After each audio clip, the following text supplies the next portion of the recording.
Payg'ambarimiz sollallohu alayhi va sallam Anas ibn Malik radhiyallohu anhudan rivoyat qilgan hadis shariflarida ma akrama shabbun shaykhun li sinnihi illa qayyadallohu lahu 'inda sinnihi man yukrimuhu.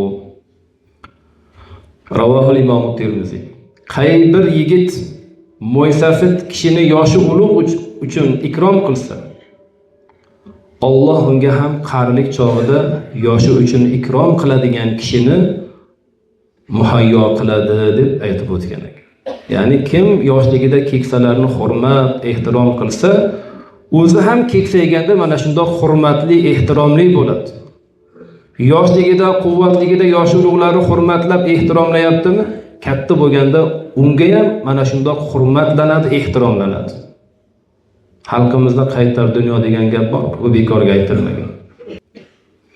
Shuning uchun yosh ulug'larimizni doim hurmatlaylik, ehtiromlaylik.